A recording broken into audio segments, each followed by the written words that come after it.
কীর্তনের trailer launch. ইন্দ্রদা সবাই রয়েছেন, সবার কাছে যাব।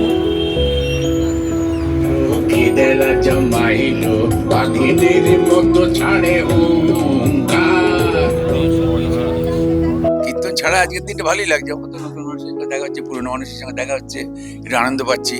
আর অনেক মানুষের সামনে বা পিছনে বা মাঝখানে থাকতে ভীষণ ভালো লাগে। তো বেশ কিছুদিন এই ঠান্ডার মধ্যে বাড়িতে থেকে আজকে বেরিয়েছি, বেশ ভালো লাগছে। সিনেমাটার যতটা বলা যায়,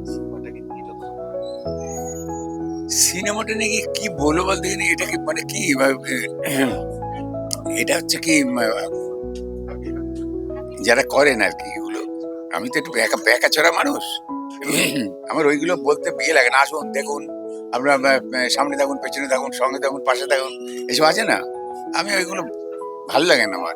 একটা ছেলে পরিচালক যে, তাকে আমি অনেকদিন ধরে চিনি, সে রসিক ছেলে, তাকে ভালোবাসি। শুধু আমি কেন, সবাই ভালোবাসে।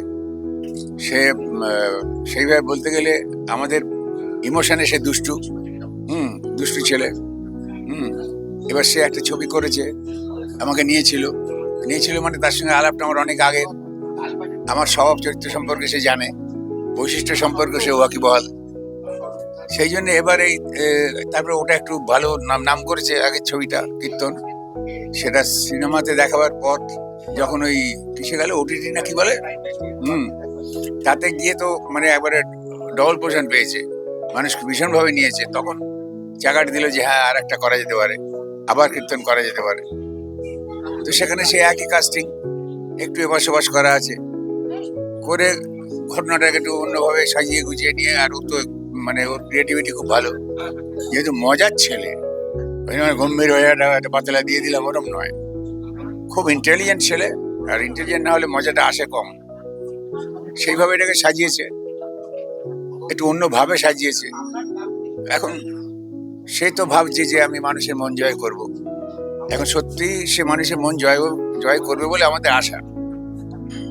করতে পারলে তার মতো খুশি আর কেউ হবে না, আর আমরা তো খুশি হবই। সবচেয়ে বেশি খুশি হবে যারা আনন্দিত হবে, যারা দেখে খুশি হবে, তারা তো ওকে খুশি করবে। সুতরাং সম্পূর্ণ ব্যাপারটা ফাইনাল জাজমেন্ট হবে পর্দার সামনে যারা থাকবে।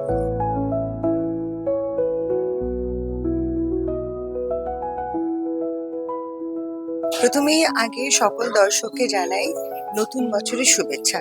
নতুন বছর খুব ভালো কাটুক এইবার, খুব স্পেশাল, কারণ বছরের প্রথমে রিলিজ করছে কীর্তনের পর কীর্তন 2। এবার কীর্তন মনটা মানুষের এত ভালো লেগেছিল, এত মজার পারিবারিক একটি ছবি। কীর্তন 2 নিয়ে আরো বেশি এক্সপেকটেশন, কারণ শুটিং করতে গিয়ে আমাদের মনে হয়েছে আরো ভালো হয়েছে, আরো মজা আছে, আরো ইমোশন আছে, সুন্দর সুন্দর গান আছে। তো খুবই ভালো লাগছে। আশা করি যে আমরাও আজকে আপনাদের সঙ্গে ট্রেলারটা দেখবো, তো আশা করি মানুষের খুব ভালো লাগবে। আর আমি সকল দর্শককে রিকোয়েস্ট করতে চাই যে নতুন বছরে সপরিবারে সিনেমা হলে গিয়ে কিন্তু কীর্তনের পর কীর্তন দেখতে হবে।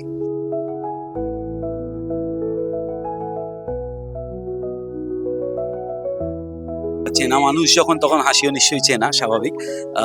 এবার হাসি চেনার মধ্যে থেকে কিছু কিছু অচেনা জিনিস তো বেরোবেই, কারণ হাসির সঙ্গে তো শুধু হাসি থাকে না, মাঝে মধ্যে চোখের জলও আসে, যেটা যেটা বলছিলেন একটু আগে, যে কিছু কিছু চোখের জলও থাকে। তো চেনা হাসির মধ্যে কিছু কিছু অচেনা ইমোশনও থাকবে। তো সেইটার জন্য কীর্তনের পর কীর্তন, কীর্তনের থেকে এগিয়ে থাকবে।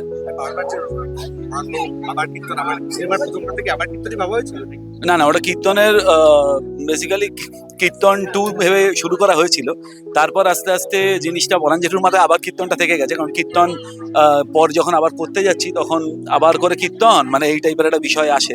তো পরাণ জেঠুর মাথায় ওটা গেঁথে গেছে, এবার মাথা থেকে সরলেও সেটা নিজে কিছুতেই স্বীকার করবে না আর বলবেও না, সুতরাং ওটা আমাদেরকেই শুদ্ধতে হবে। কিন্তু ওই যেটা বললাম, আবার কীর্তন হোক কি কীর্তনের পর কীর্তন হোক, নামে কিছু আসে যায় না। পোস্টারে পরাণ জেঠুর ছবি, সেটাই ম্যাটার করে। শেষ প্রশ্ন করব, কীর্তন হলো, কীর্তনের পর কীর্তন হলো, কীর্তনের পর আবার কীর্তন হবে, সেটা নির্ভর করছে যে কীর্তনের পর কীর্তন কিরকম সাড়া জাগাচ্ছে, মানুষ কিরকম ভাবে সাড়া দিচ্ছেন, তার উপর নির্ভর করছে। তো অবশ্যই সাড়া যদি দেয় তাহলে তো সাড়াতে ডাক দিতেই হয়, তখন আবার কীর্তন, এবার কীর্তন, আবারও বারো, হ্যাঁ এবারও বারো, সবই হতে থাকবে।